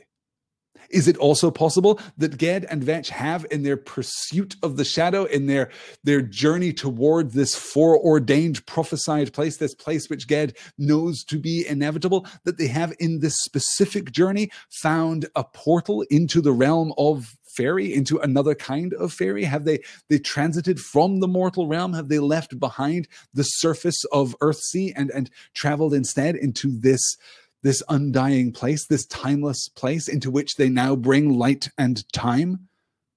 Possibly. Is there some other explanation that is happening here? Is Ged weaving this place? Is he deliberately calling forth a portal, to pull them into this landscape because this is where the final confrontation is supposed to take place? Possibly. They certainly physically transit from the sea to the land. And we get this from Vetch's perspective here. So right at the beginning, unheeding, Ged rode always slower, looking over his shoulder, choosing a way among channels or shoals and shallows that he alone could see. The boat shuddered as her keel dragged. Under that keel lay the vast deeps of the sea, yet they were aground. Okay, so Ged is navigating this landscape that only he can see. As far as Vetch is concerned, they are in the open ocean and everything is fine. And then the keel is dragged across the sand beneath them. Ged drew the oars up, rattling in their locks, and the noise was terrible, for there was no other sound. All sounds of water and wind and wood and sail were gone, lost in a huge, profound silence that might have been unbroken forever. So there should still be sounds of wind and water. We are still at sea. Like, presumably, Vetch at this point can still see the sea. The boat lay motionless. No breath of wind moved. The sea had turned to sand, shadowy, unstirred. And not the sea before them. They haven't arguably drawn up on a coast, on a beach here. Rather, all is sand now. The ocean itself, the sea itself has turned to sand, shadowy, unstirred. Nothing moved in the dark sky or on that dry, unreal ground. Nothing moved in the dark sky I take to be indicative of that unchanging starlit sky that we discussed back in the actual realm of the dead here. Ged stood up and took his staff and lightly stepped over the side of the boat. Vetch thought to see him fall and sink down in the sea that surely was there behind this dry, dim veil that hid away water, sky, and light. So he's expecting that the ocean is still there, that the sea is still there, that Ged will fall through the illusion, right? This mage-wrought illusion, as most mage spells are, back into the water, which is surely there. Obviously, the water and the wind and the light are still there, but no. Ged steps out lightly onto the sand that not only bears his weight, but bears the mark of his passing too. So he goes off to meet the shadow, and we'll just jump right to that, I guess. The next couple of slides are actually very long slides, so I don't feel too bad moving with some haste. At first, it was shapeless, but as it drew nearer, it took on the look of a man. An old man, it seemed, grey and grim, coming toward Ged. But even as Ged saw his father, the smith, in that figure, he saw that it was not an old man, but a young one. It was Jasper. Jasper's insolent, handsome young face and silver-clasped grey cloak and stiff stride. Hateful was the look he fixed on Ged across the dark intervening air. Ged did not stop, but slowed his pace. And as he went forward, he raised his staff up a little higher. It brightened, and in its light the look of Jasper fell from the figure that approached, and it became Peckvery. But Peckvery's face was all bloated and pallid like the face of a drowned man, and he reached out his hand strangely as if beckoning. Still, Ged did not stop, but went forward, though there were only a few yards left between them now. Then the thing that faced him changed utterly, spreading out to either side as if it opened enormous thin wings, and it writhed and swelled and shrank again. Ged saw in it for an instant Skior's white face, and then a pair of clouded, staring eyes, and then suddenly a fearful face he did not know, man or monster, with writhing lips and eyes that were like pits going back into black emptiness. At that, Ged lifted up the staff high, and the radiance of it brightened intolerably, burning with so white and great a light that it compelled and harrowed even that ancient darkness. In that light, all form of man sloughed off the thing that came toward Ged. It drew together and shrank and blackened, crawling on 4 short, taloned legs upon the sand.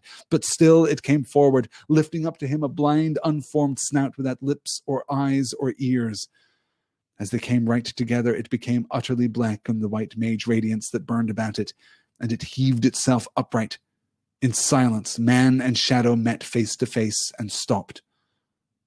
Aloud and clearly, breaking that old silence, Ged spoke the shadow's name, and in the same moment the shadow spoke without lips or tongue, saying the same word, Ged. And the two voices were one voice. Ged reached out his hands, dropping his staff, and took hold of his shadow, of the black self that reached out to him. Light and darkness met and joined and were one.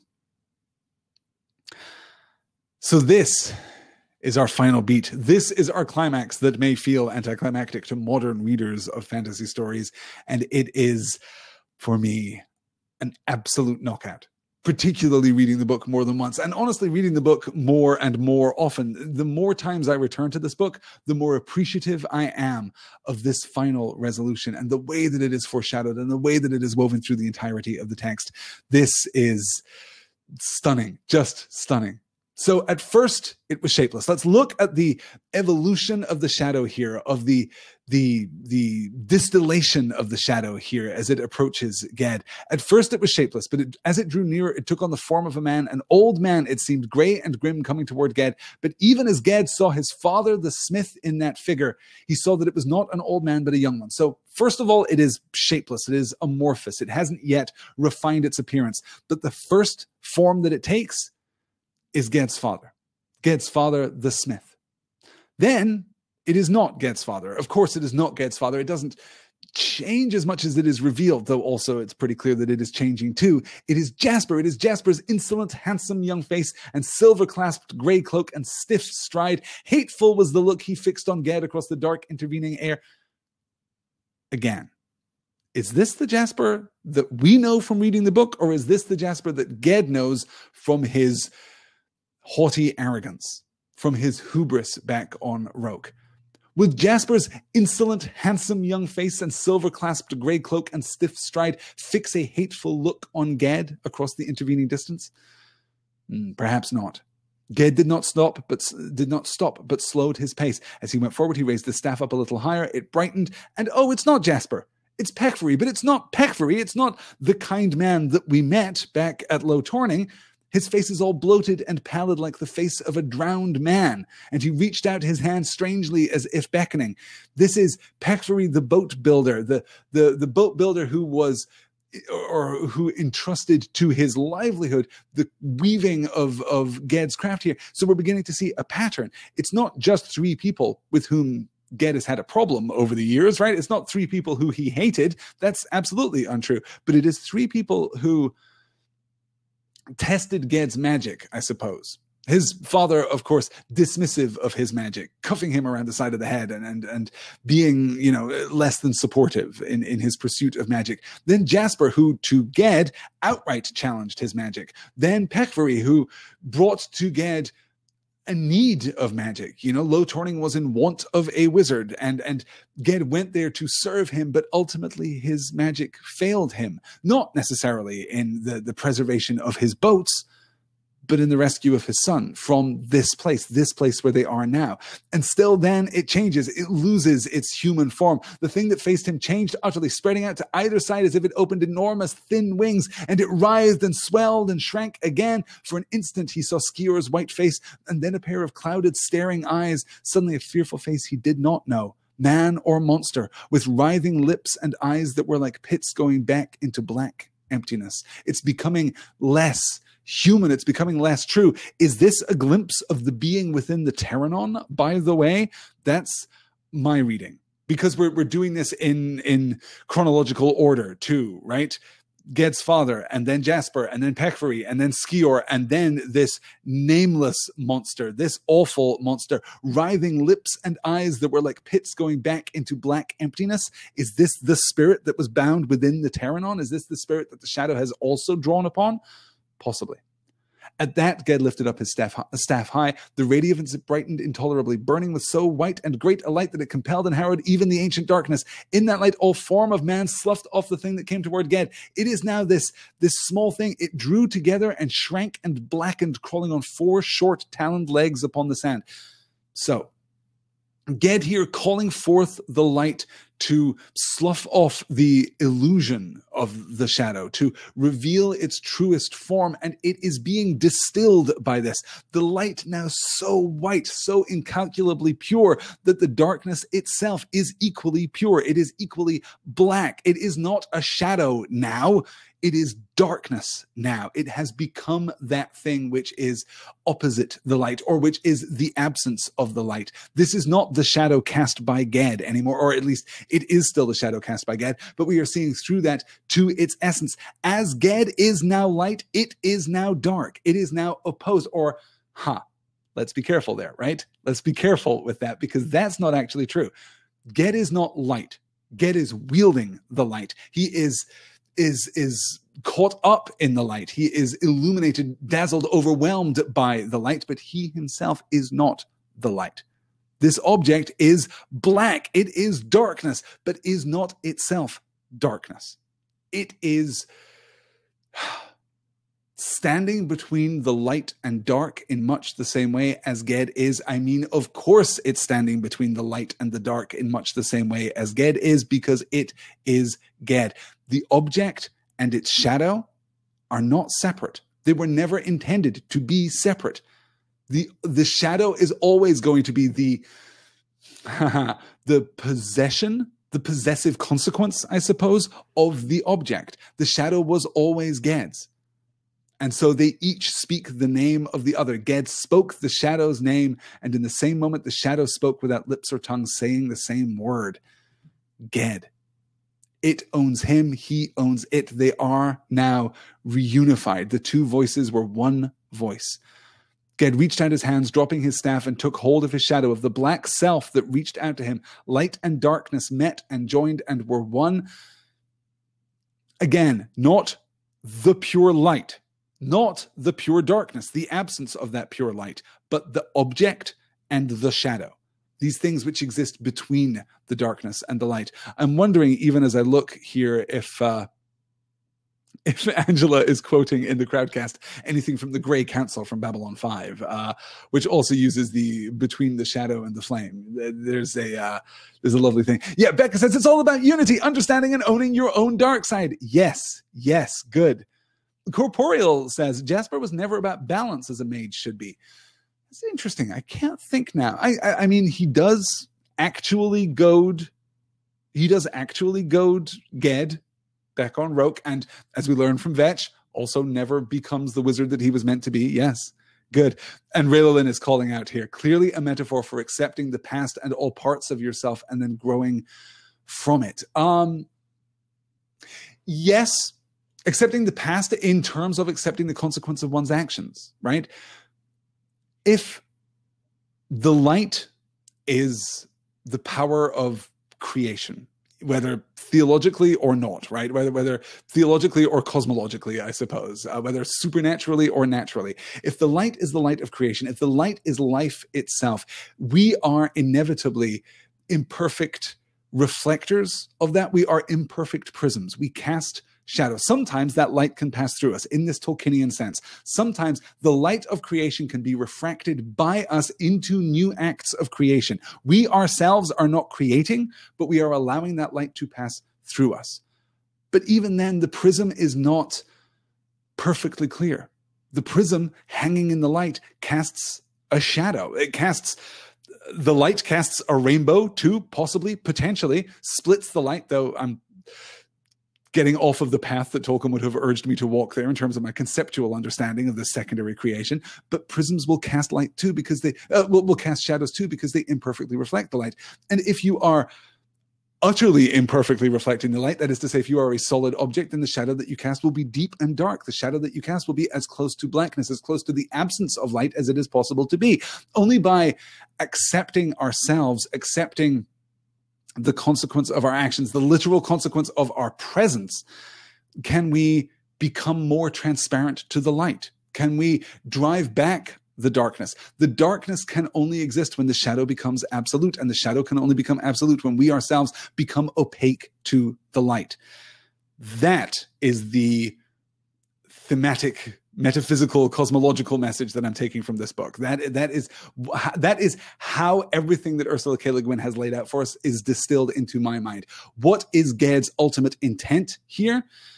It is to be restored. He has become, and has perhaps always been, opaque. So the shadow that he casts is of ultimate darkness. There is no light that is allowed through Ged. And even here, as he is wielding the light, It is only serving to darken the shadow until the moment that they are reintegrated, at which point there is no shadow, or the shadow itself is a minor thing. Let me see as I catch up with the chat here. Lily says, if Ged had never made the mistakes that created the shadow, he may not ever have grown past the prideful boy who could have done the good Ged is now capable of. Absolutely, right? And remember how we talked about Ged right at the beginning of the book? Remember how we talked about the greatest archmage, the dragon lord Ged, of whom the deed of Ged is sung? And we're not done with that notion either. Yes. Good. About restoration too, says Angela. Yes, absolutely. Good. Good. Okay. There's some talk here in the chat about remaking the Dark Crystal. I have heard nothing about the remaking of the Dark Crystal. That's, I try to be optimistic. I try to be open to adaptation. I'm sure the Dark Crystal could be wonderful. I haven't heard anything about this remake. I do like the Dark Crystal very much. That will at least give me an excuse to talk about that within the frame of a one-shot some fine day. Okay, so I am now well past time, and I'm actually beginning to approach the hard cutoff here from Crowdcast. So let's keep pushing on, because Ged now is restored. Ged was dazed, and his eyes stared as if they saw nothing, but there was no hurt to be seen on him. His staff, black yew wood, all radiance quenched, was grasped in his right hand, and he would not let go of it. He said no word. Spent and soaked and shaking, he lay huddled up against the mast, never looking at Vetch, who raised the sail and turned the boat to catch the northeast wind. He saw nothing of the world until, straight ahead of their course, in the sky that darkened where the sun had set, between long clouds and a bay of clear blue light, the new moon shone. A ring of ivory, a rim of horn, reflected sunlight shining across the ocean of the dark. Ged lifted his face and gazed at that remote, bright crescent in the west. He gazed for a long time, and then he stood up erect, holding his staff in his two hands as a warrior holds his longsword. He looked about at the sky, the sea, the brown swelling sail above him, his friend's face. Istariel, he said. Look, it is done. It is over. He laughed. The wound is healed, he said. I am whole. I am free. Then he bent over and hid his face in his arms, weeping like a boy. Until that moment, Vetch had watched him with an anxious dread, for he was not sure what had happened there in the dark land. He did not know if this was Ged in the boat with him, and his hand had been for hours ready to the anchor to stave in the boat's planking and sink her there in mid-sea rather than carry back to the harbors of Earthsea the evil thing that he feared might have taken Ged's look and form. Now, when he saw his friend and heard him speak, his doubt vanished, and he began to see the truth that Ged had neither lost nor won, but naming the shadow of his death with his own name, he had made himself whole, a man, who, knowing his whole true self, cannot be used or possessed by any power other than himself, and whose life, therefore, is lived for life's sake and never in the service of ruin or pain or hatred or the dark. In the creation of Ea, which is the oldest song, it is said, only in silence the word, only in dark the light, only in dying life, bright the hawk's flight on the empty sky. That song Vetch sang aloud now as he held the boat westward, going before the cold wind of the winter night that blew at their backs from the vastness of the open sea. So Ged is restored. Ged is healed. I am whole, I am free, and then he weeps. And the narrative moves from Ged to Vetch, giving us this account, of course, of Vetch's utter practicality, of his fear, of course, that this thing that came back from the undying land of death is not Ged, but rather the shadow taken Ged's form, this Gebeth, this wizard Gebeth that would bring terror and destruction to the face of Earthsea. But it is not. It is his friend.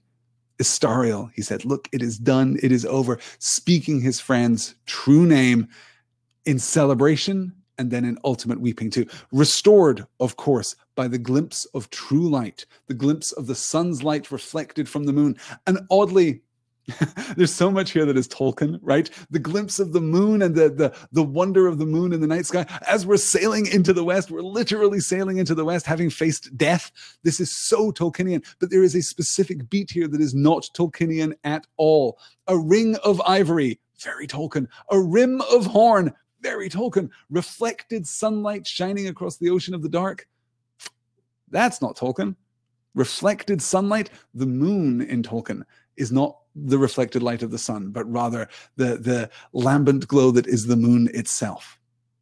So here Le Guin again stays true to the essence of her own world building and her own vision, even as she's evocative of the work of the professor. So he is freed. And what does it mean to be free? Now that he saw his friend and heard him speak, his doubt vanished, and he began to see the truth, that Ged had neither lost nor won, but naming the shadow of his death with his own name had made himself whole, a man who, knowing his true self, cannot be used or possessed by any power other than himself, and whose life therefore is lived for life's sake and never in the service of ruin or pain or hatred or the dark. Well, we have to break that down in some of the remaining time that we have available to us. He had made himself whole. He didn't win. He didn't lose. He was just reunified with the shadow. And in the winning or the losing there, he neither conquered the shadow nor was conquered by the shadow. He was reintegrated. He had made himself whole, a man, who, knowing his whole true self, cannot be used or possessed by any power other than himself. Okay. When you have full knowledge and mastery of yourself, you are no longer open to the commands of others. And the implication seems to be there that if someone spoke Ged's true name now, they could not command him, for he is integrated in a way that no other men are. Is that what Vetch is getting at? Or is the knowledge of self and the knowledge of one's name different? Is it true to say that becoming a wizard is in part integrating these two halves of oneself to liberate oneself from the command of others? Well, we'll maybe get a perspective on that in some of the later books. So he has made himself whole, a man who, knowing his whole true self, cannot be used or possessed by any power other than himself. Okay, watch this pivot. So he is complete, he cannot be dominated by an external force, and whose life, therefore, is lived for life's sake and never in the service of ruin or pain or hatred or the dark. Because he cannot be used by any other force, his life, therefore, we're drawing this specific logical connection here. This is deductive here, right? This is the effect of the previous cause. Because he is whole himself, his life, therefore, is lived for life's sake and never in the service of ruin or pain or hatred or the dark. Therefore, logically, ruin, pain, hatred, and dark, these things come from the domination of others. These things come from not necessarily the desire to dominate, but from the actual practice of dominating others.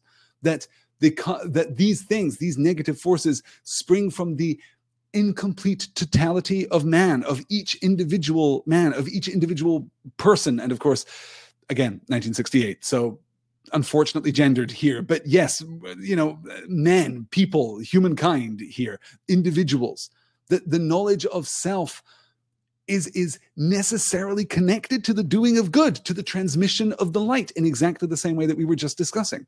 That when one becomes transparent to the light, one no longer casts that same shadow, that shadow of ruin or pain or hatred or the dark. The integration makes one a conduit for the light in a way that makes the working of evil in the world impossible. The therefore there is absolutely crucial. And then we call back, in the creation of Ea, which is the oldest song, it is said, only in silence the word, only in dark the light, only in dying life, bright the hawk's flight on the empty sky.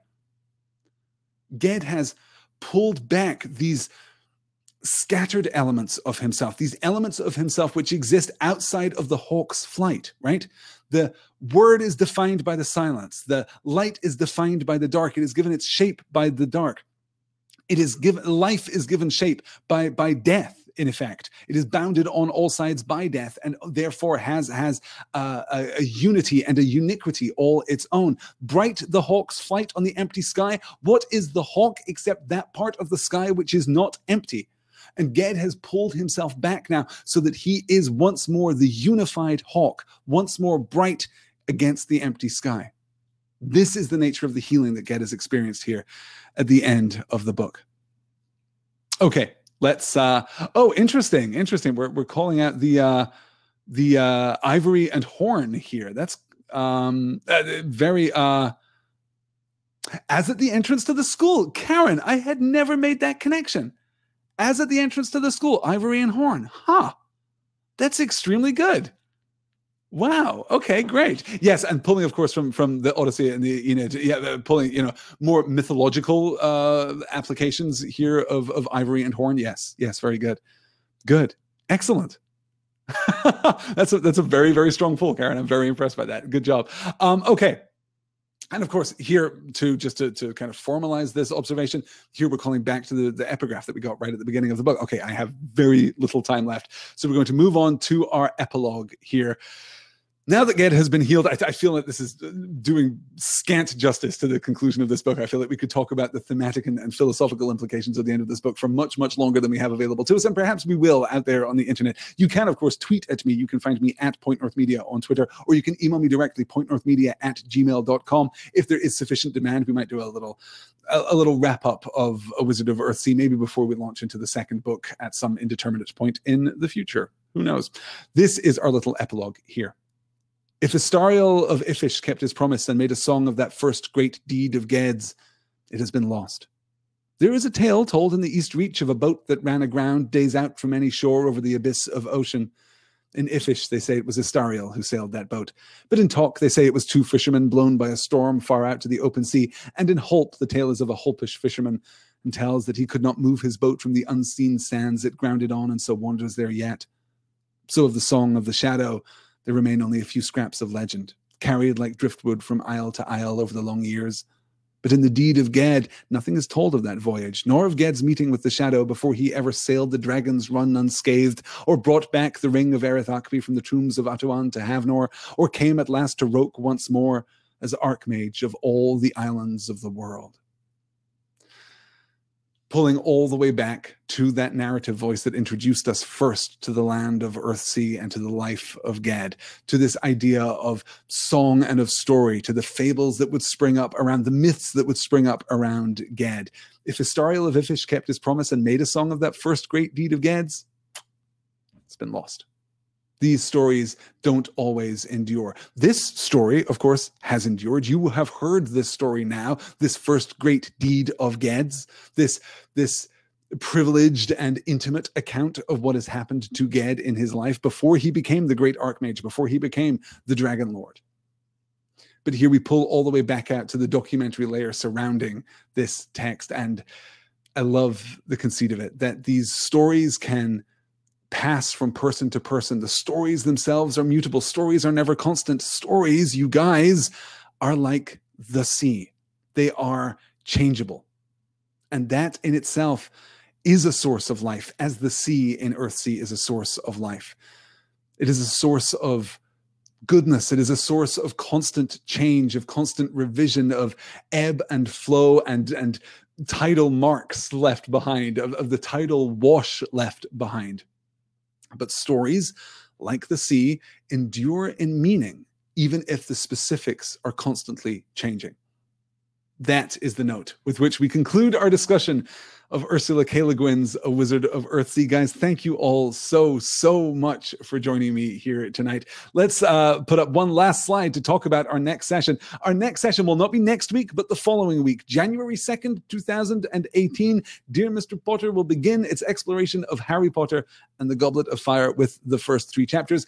As I've said before, this is the point in J.K. Rowling's body of work where the books begin to expand. So we're going to be moving a little more quickly through Goblet of Fire than we have moved through the first 3 books, but we're not going to be moving that much more quickly because we're also going to be taking longer to do it. So I think we're aiming for 3 chapters per session. We'll see how that shakes out. I'm going to learn a lesson from doing this Wizard of Earthsea series and maybe just be a little more flexible in my approach to the scheduling of Dear Mr. Potter. Now that we're not locking Dear Mr. Potter into this once-a-year schedule, now it's just effectively going to be an ongoing series. We can always adapt, and if I need to add an extra session, then I can add an extra session, which probably means that I'm going to spend much of 2018 talking about Goblet of Fire. Let's be honest about the likely prospects here. That, though, is going to do it, and I will, for the first time this evening, I think, cancel out this slide and come to you here in full screen glory. Guys, thank you so much for joining me for this discussion. It has been an absolute pleasure to talk about A Wizard of Earthsea, a book which, as I said right back at the beginning of this series, is one of my all-time favorites, is one of my favorite fantasy novels ever. and is a book which I now appreciate more than I ever have. Reading it this closely and having the conversations that I've had with you over the course of the last 5 weeks has just brought new depth to this wonderful book for me. So thank you all so much for coming on this journey with me, for binding your spells with mine as we keep our boat together over these literary seas. It has been wonderful. Gosh, okay, there are some questions. I've got 5 minutes exactly, and then Crowdcast will literally kick me off the service, so let's see what we can do. Joseph asks, can our next DMP field trip be a British boarding school adventure? I think it would be a great opportunity to reflect on that aspect of Harry Potter as it exits the stage. That is exactly what I'm thinking, Joseph. Yes, there are a few... Rather than trying to do a single British boarding school adventure, because I don't think there is a definitive text that we can point at and say, this was the precursor for what became Harry Potter, I think instead what we may do is a short survey course, because oftentimes those books too are extremely short. So what I might want to do is take a look at a classic... Yes, take a look at a classic boarding school adventure. Also take a look at something like Enid Blyton's Famous Five, something like that. Maybe even take a look at like a St. Trinian's novel for some of the, pranks and japes and jolly good old-fashioned fun that you get from those sorts of stories. So I think a survey class may be what we do right after Goblet of Fire. I think that might be our opportunity. Maybe take 4 weeks and cover 4 books, something like that. As I say, these are all very, very short. You can kind of mostly gloss them from Wikipedia too. You don't necessarily need to read them terribly carefully, but I think that might give us some great insight into that tradition. You're absolutely right. A tradition which is completely inseparable from what we get from Harry Potter, but which will, as we go forward past Goblet of Fire, become less and less relevant to the Harry Potter experience, though never completely irrelevant to the Harry Potter experience. It's always going to be there in the DNA, if nothing else.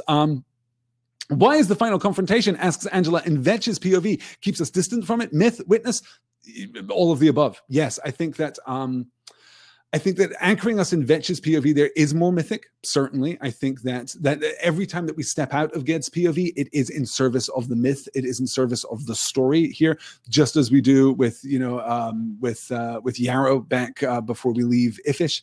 I think we get these glimpses of the wider story around Ged.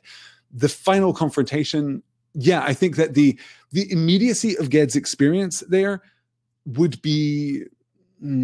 sit ill at ease with our kind of thematic understanding of what happened, and it would also be very difficult to report. The degree to which the composer of this tale has access to Ged's interiority is a really interesting one, because we get some very deep POV accounts from Ged. In tonight's reading, we were talking about, there was no more terror, there was no more joy. He's given up. There's no hope even. This is just, it's going to happen. Sooner or later, the Shadow and I are going to throw down, and when that happens, it's going to work out as it was always supposed to. That's very deep POV stuff from Ged there, but I'm not sure ever how acquainted with Ged the narrator was, and how much of this is just emergent myth. It's entirely possible that that is the case. Let me see here. Gosh, excuse me. Let me see. My little question window is not scrolling. I still have Angela's other question there. I'm sorry. Let me see. Okay, if I close that window and open it again, as I glance at the clock nervously. Who or what killed the Otak? Oh, this is another question from Angela. Who or what killed the Otak? Ged found it dead outside the tower. Did the Shadow kill it / destroyed staff, or did Sarret to trap Ged with no warning? What does its death mean and symbolize? What part of Ged did the Otak represent? I have never been sure about the death of the Otak, except that it has been killed in some sense by Ged's time in Oskill, right? It has been killed by the cold, or by the Terranon, or by Sarret, or by something. Something has led Ged here, well, we know what has led Ged here. Something in what has led Ged here has killed Hoag. I think it is tempting to read it as a kind of innocence, as a kind of protectiveness, but we never really see that from Ged, honestly. We never really see a childishness associated with the pet. So I'm just not sure what it represents, beyond the fact that it is humanizing for Ged at a time when he vitally needs humanity. I think that's certainly a viable read there. I absolutely have to wrap this up. You guys, there may be more to it than that. If there was more to it than that, get in touch and let me know. that is going to do it. It has been an absolute pleasure talking to you. I hope that you all have a wonderful weekend. I hope you all have a wonderful weekend, a wonderful week. I guess it is only Tuesday after all. I hope you all have a wonderful Christmas/festive/holiday period. I hope that you celebrate beautifully. I hope that you all enjoy A Christmas Carol coming to you next week in the Dear Mr. Potter feed. I hope, above all other things, that you will return with me to return to Hogwarts and to discuss Goblet of Fire on January the 2nd. I can't wait to launch into that discussion. Thank you always for your support, for your enthusiasm, for your kind words and warm wishes. Have a wonderful festive season. I will talk to you all again very soon. Until then, take care, and I dare say for the last time in 2017, mischief managed. Good night, all.